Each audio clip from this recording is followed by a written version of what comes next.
There's a great need for reform in today's democracies and welfare state.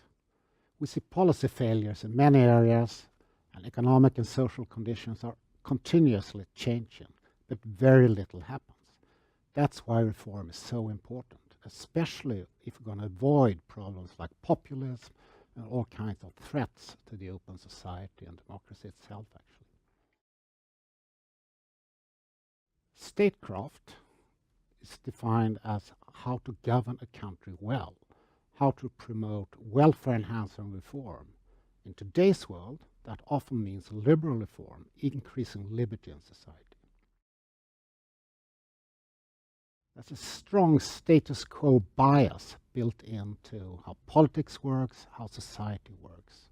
So I define three kinds of barriers to reform. The first one concerns special interest and public goods traps.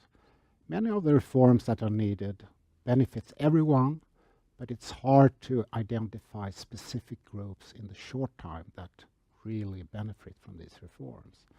That's why we postpone them. That's why it's hard to advocate them. Reform, and especially liberal reform, is a collective good to society. That's the first reason. The second reason has to do with cognitive maps, mental maps, framing, and so on. That tends to be an ideational, if you want, ideological trap built into our societies, where negativity biases, all kinds of short-run things can dominate the way we think about things. So these cognitive reasons are also enforcing the status quo. The third reason has to do with public opinion and how social psychology works. There's a tendency for us not to be daring, in fact, to say the truth about things. So often there's a public lie and there are private truths. And this creates a spiral of silence that makes opposition to the status quo a very, very difficult problem. So that's the challenge. If we want to promote reform, we have to overcome these three kinds of barriers. In order to understand how reform could be promoted, I surveyed the literature of institutional change, of different reform strategies, but I also needed to have empirical cases. And I chose Australia and Sweden because these two countries, for a sustained period, implemented welfare-enhancing liberal reforms. So I follow the reforms over a period of 25 to 30 years in each of these countries in order to understand how they combine different reform strategies and how they in fact promoted this collective good of institutional change. I think it's essential to understand that to promote reform is a very difficult task. It combines knowing what with knowing how. You have to combine analytical skills, but also political skills. So most important, as a starting point, I think, is the development of new ideas, ideas that actually can promote welfare and make society better.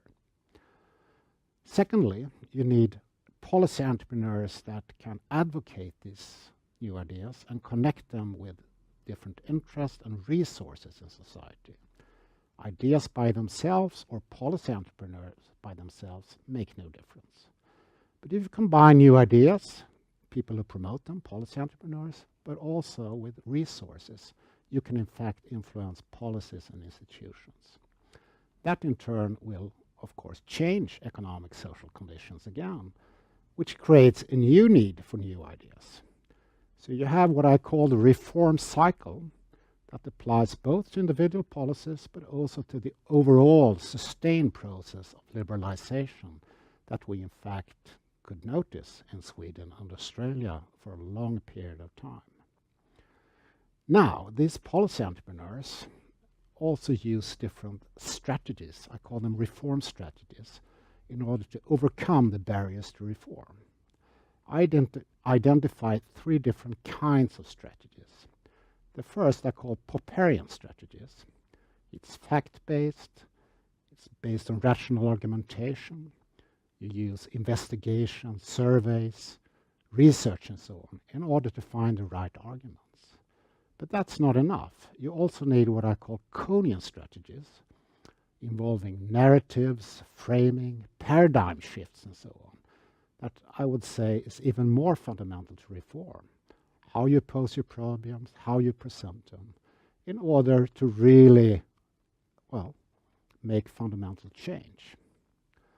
But that's not enough either. You also need a third kind of strategies, which I call Machiavellian strategies.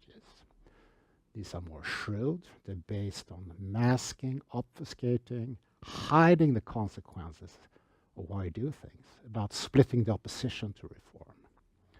Combining these three kinds of strategies is essential to reform. That's also what I find in my two reform countries, Sweden and Australia. I think so. I believe that this theory of modern statecraft is applicable, useful, in all countries that have similar barriers to reform. And I think that includes many welfare states and democracies, but possibly also other countries around the world. It's essential that we manage to improve our society through welfare-enhancing liberal reforms, and I hope this theory may advance that. Thank you very much.